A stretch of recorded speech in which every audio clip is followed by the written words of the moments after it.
मेरा सौभाग्य है आप सबके बीच में आने का अवसर मिला है। सन 9 या 10 में गुरुदेव जी का प्रोग्राम था, तब आना हुआ था। उसके बाद 13-14 साल बाद फिर से आना हुआ है।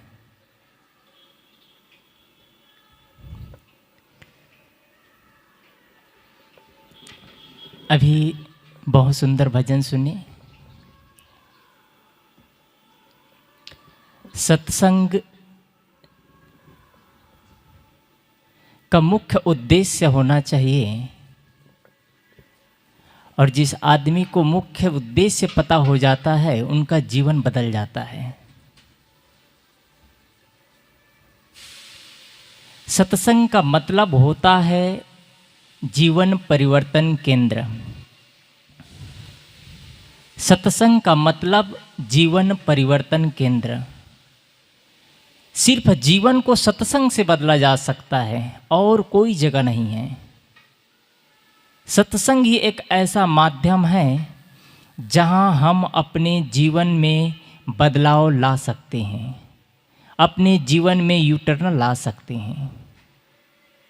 लेकिन सत्संग तब समझ में आएगा जब अपना जीवन, अपना महत्व समझ में आएगा, अपनी जीवन के बारे में जानकारी होगी, तभी हमको समझ में आएगा कि वास्तव में सत्संग क्या चीज़ है। जब तक हमको अपना कीमत समझ में नहीं आएगा तब तक सारा सत्संग फीका लगेगा। जब तक हमको अपना जीवन का उद्देश्य सामने नहीं होगा, टारगेट सामने नहीं होगा, तब तक सत्संग फीका लगेगा, कोई रस नहीं मिलेगा। और जिसको अपने जीवन का उद्देश्य सामने दिखाई देगा, जो अपने जीवन के कीमत को समझेगा कि मेरे जीवन कितना बेशकीमती है, बेशकीमती लम्हे, इन लम्हों को मैं कहीं बर्बाद ना होने दूं, इन लम्हों को कहीं व्यर्थ जाने ना दूं, उस व्यक्ति को सत्संग का अर्थ समझ में आता है। बाकी दुनिया के लोगों को तो ये भौतिक पदार्थों का बंडल है, उसी में आनंद आता है।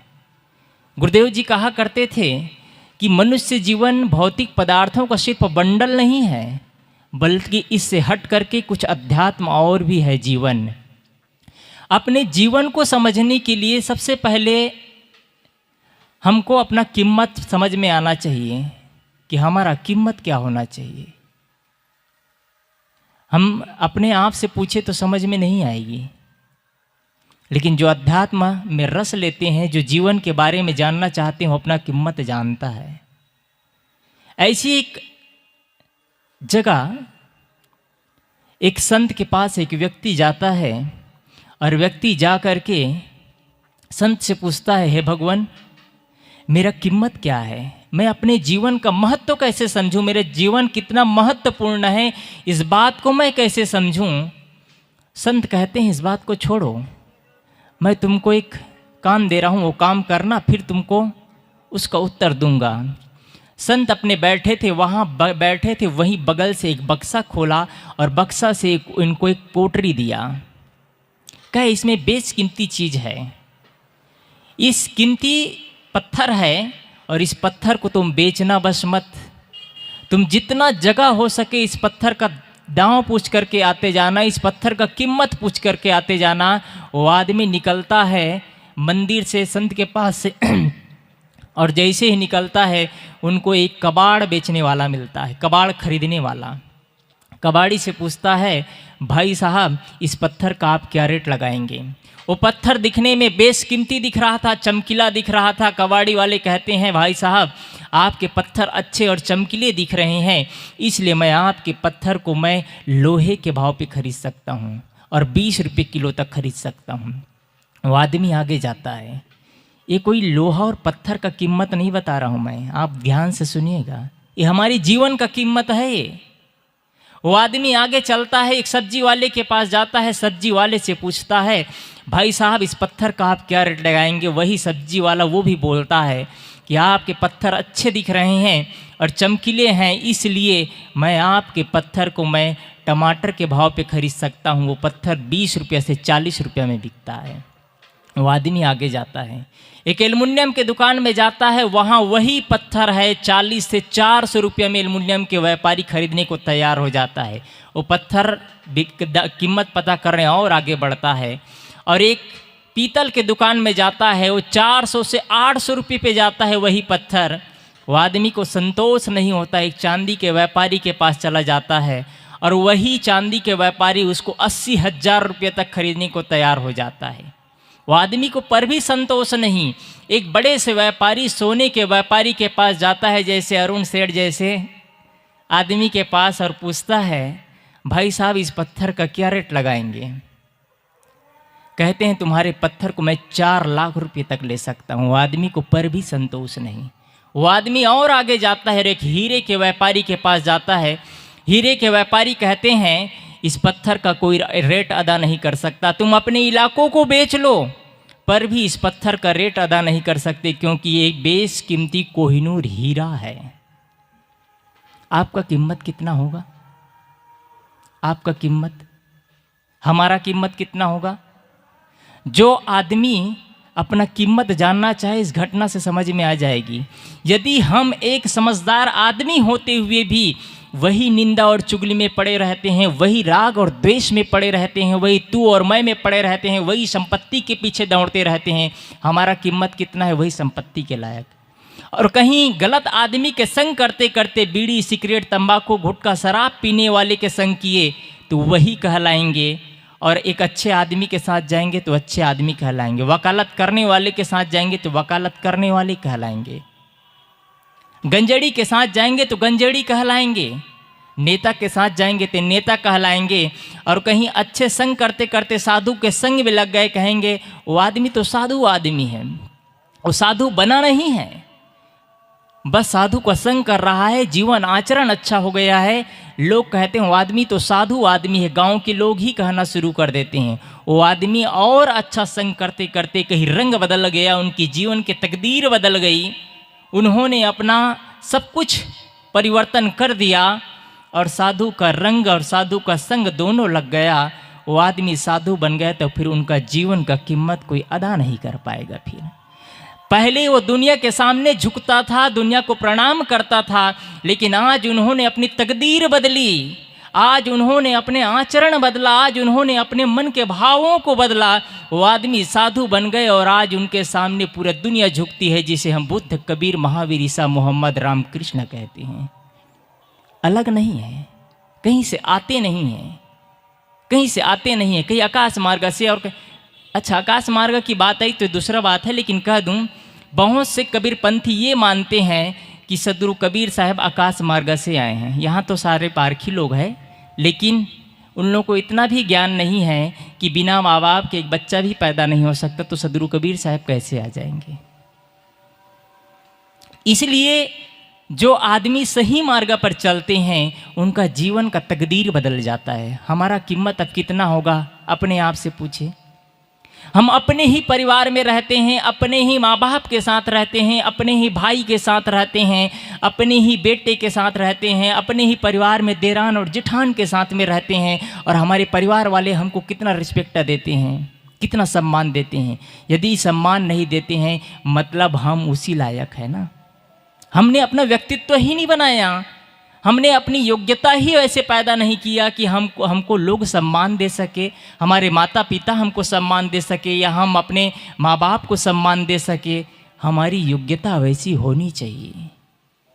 हम अपने जीवन को खोखला करते चले जा रहे हैं अपने ही कर्मों की वजह से, अपने ही कर्मों की वजह से हम अपने जीवन को खोखला करते चले जा रहे हैं। कहीं ना कहीं हमारी कमजोरी रहती है, या तो धन के प्रति, या लोभ, खाने में, पीने में, देखने में, भोगने, चलने, खाने पीने, कोई भी चीज़ में जब लालसा लगी रहती है, लिप्सा, ये हमको कमज़ोर करते चले जाता है, कमज़ोर करते चला जाता है। हम बहादुर है, आज भी हमको इतना सुंदर जीवन मिला है, आज भी अवसर है, हम अपने जीवन के तकदीर बदल सकते हैं। हम जिनको सदगुरु का रंग लग जाता है, अभी सुन रहे थे भजन, एक ऐसा रंग जिसमें पूरे दुनिया के महापुरुष लोग रंगे हैं। ऐसे रंग लग जाने के बाद में, ऐसे रंग चढ़ जाने के बाद में उनके जीवन का तकदीर बदल जाता है, बोलने के अंदाज बदल जाते हैं, खाने के पीने के सब कुछ तरीका बदल जाता है, उनकी देखने की दृष्टि बदल जाती है। लोग उनका अनुसरण करना शुरू कर देते हैं, लोग उनका अनुसरण करना शुरू कर देते हैं, क्योंकि वो पूजनीय बन जाते हैं। उनका हर एक कर्म पूजा होता है। और सदगुरु कबीर साहब कहते हैं, जो कुछ करूं सो पूजा। जो कुछ करें हम पूजा समझ करके करें। यदि पूजा समझ करके करेंगे, क्या भाई के साथ अन्याय करेंगे? पूजा समझ करके करेंगे तो क्या माँ बाप के साथ अन्याय करेंगे? पूजा समझ करके करेंगे तो क्या अपने बच्चे के साथ, पड़ोसी के साथ, अपने ग्राहक के साथ, किसी के साथ अन्याय करेंगे? पूजा समझ करके करेंगे तो अपने साथ अन्याय नहीं करेंगे। और सबसे ज़्यादा हम अपने साथ अन्याय करते हैं, सबसे ज़्यादा अपने साथ अन्याय करते हैं। हम अपने समय और शक्ति का गलत ढंग से दोहन करके हम अपने जीवन का बेशकीमती जो समय है ना, उसको बर्बाद करते हैं। हम बेशकीमती समय को बर्बाद करते हैं। और जीवन में मिलता क्या है हमको? हासिल आया जीरो होता है। जब अंत समय आता है, जब हमारे शरीर से जवाब मिलता चला जाता है, बाल पक जाते हैं, आंखें में चश्मा लग जाता है, कान से सुनाई नहीं देता है, भोजन करते हो भोजन नहीं पचता है, तब हम चाहते हैं अब साधना कर लूँ, भजन कर लूँ। अब नहीं हो सकता बाबा, जो अवसर था उसको तो हमने खो दिया है। आज भी अवसर है, आज भी अवसर है। इसलिए सत्संग की ज़रूरत है। बाकी दुनिया में रंगे लोगों को सत्संग का महत्व तो समझ में नहीं आता है। और सत्संग को समझने के लिए सबसे ज़्यादा महत्वपूर्ण है अपने जीवन को समझना। और जो जीवन को समझेगा उसी को सत्संग में रस मिलेगा। बाकी लोगों को तो सत्संग लगता है नौटंकी लग रहा है, कुछ नहीं समझ में आती है सत्संग क्या चीज़ है। जब उस समय समझ में आती है सारी बातें, जब उन्हीं के परिवार के लोग सत्संग और अध्यात्म के प्रति रुचि नहीं लेते हैं, और जैसे सम्मान देना चाहिए वैसे सम्मान नहीं देते हैं, जैसे प्यार करना चाहिए वैसे प्यार नहीं करते हैं, तब लगता है मैंने जीवन को बर्बाद कर दिया। शायद मुझे जिस दिशा पर चलना चाहिए था शायद उस दिशा पर नहीं चला। यदि आज मैं सत्संग का महत्व समझता तो मेरे रंग बदले होते, मेरे जीवन के हर क्रियाकलाप कुछ अलग होता। हम अच्छे परिवार से हैं, अच्छे समाज से हैं, लेकिन हमको बोलने की कला नहीं आती है। अच्छे पढ़े लिखे लोग हैं, खाने पीने की कमी नहीं है, रहने बसने की कमी नहीं है, और दुनिया में कोई चीज़ के ऐश्वर्य से भरा परिवार है हमारा, पर भी मन में एक बेचैनी है, मन में एक कलुष है। क्या हो गया है? जीवन में शांति नहीं। तो ऐसा जीवन तो बेकार है ना। आज भी संवर सकते हैं, आज भी संवार सकते हैं जीवन को। आज भी एक गरीब परिवार में रहने वाले लोग आराम की जिंदगी जीते हैं। जब सोते हैं तो एक नींद आती है, करवटें नहीं बदलते रहते हैं।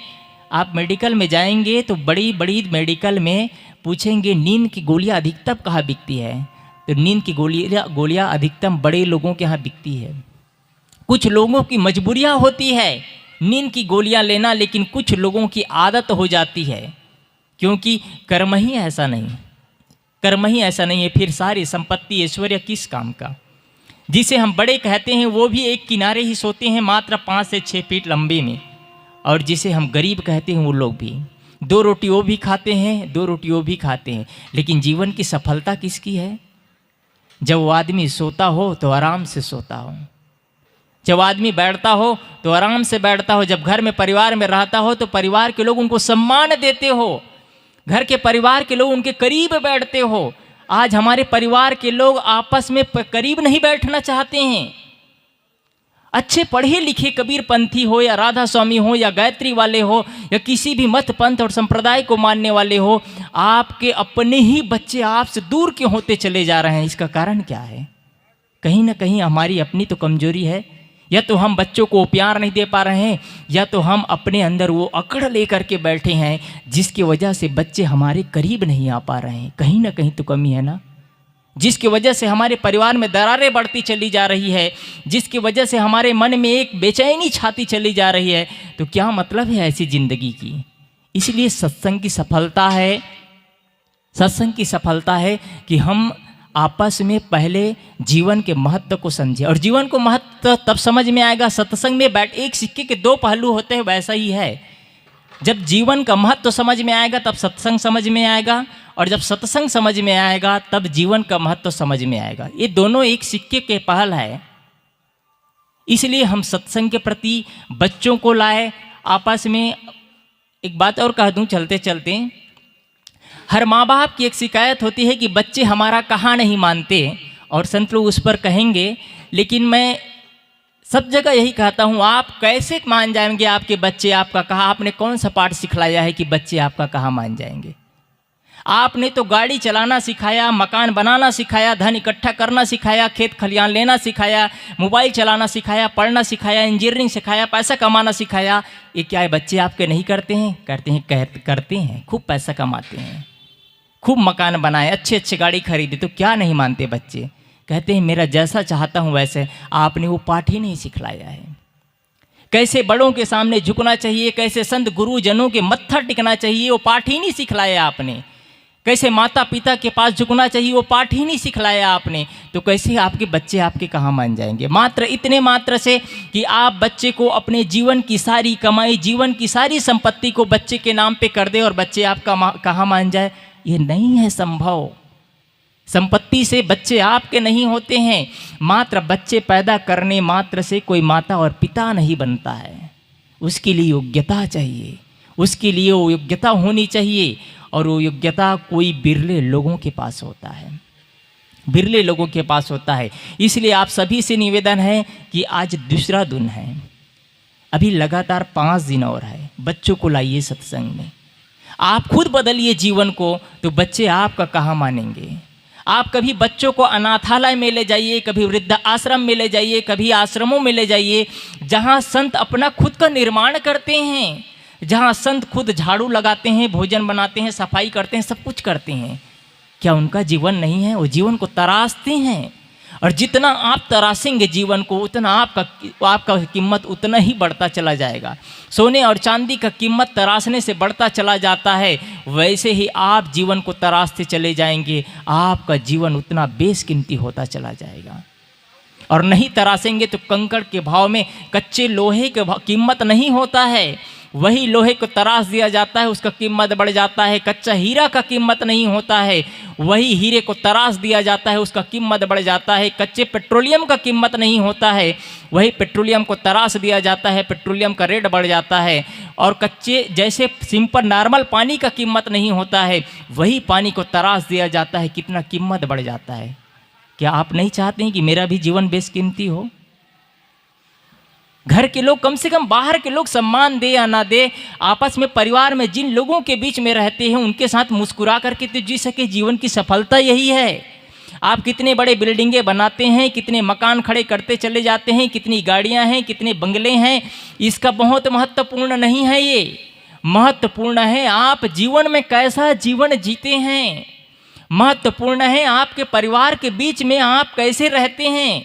परिवार में आपके बच्चे आपका सम्मान करते हैं, नहीं करते हैं? आपके नाती पोते सम्मान करते हैं, नहीं करते हैं? और नहीं करते हैं तो मैं समझता हूँ कि सफल जीवन नहीं जी रहे हैं, असफल जीवन है। आप लोग अपने से पूछिए, आपके बच्चे आप करते हैं कि नहीं करते हैं, आप लोग जानिए। इसलिए आज से शुरुआत कर दी, बदल दीजिए। और कैसे बदलना है, और संत जन बताएंगे, जाको मन निर्मल भया जैसे गंगा नीर, पीछे पीछे हरि फिरे कहत कबीर कबीर। पवित्र मन हो जाए, जिस दिन आपका मन पवित्र हो जाएगा, अहंकार समाप्त हो जाएगा, उस दिन आपका मन निर्मल और जीवन भी निर्मल हो जाएगा। तो निश्चित ही आपके बच्चे आपको सम्मान देंगे और आपका जीवन सफल होगा। इसलिए मैंने शुरुआत की अपनी बात कि अपने जीवन का कीमत समझेंगे तब सत्संग का महत्व समझ में आएगा, और सत्संग का महत्व समझेंगे तब जीवन का महत्व समझ में आएगा। और आज भी अवसर है, सब बच्चों को लाए, आश्रमों में ले जाए, अनाथालय में ले जाए, वृद्ध आश्रमों में ले जाए और जीवन के बारे में बताए। सिर्फ जीवन भौतिक पदार्थों का बंडल नहीं, बल्कि आपस में प्रेम और आनंद से जीना, ये जीवन की सफलता है। बस इतना ही कहकर अपनी वाणी को मैं विराम देता हूँ। बोलिए सद्गुरु देव की जय।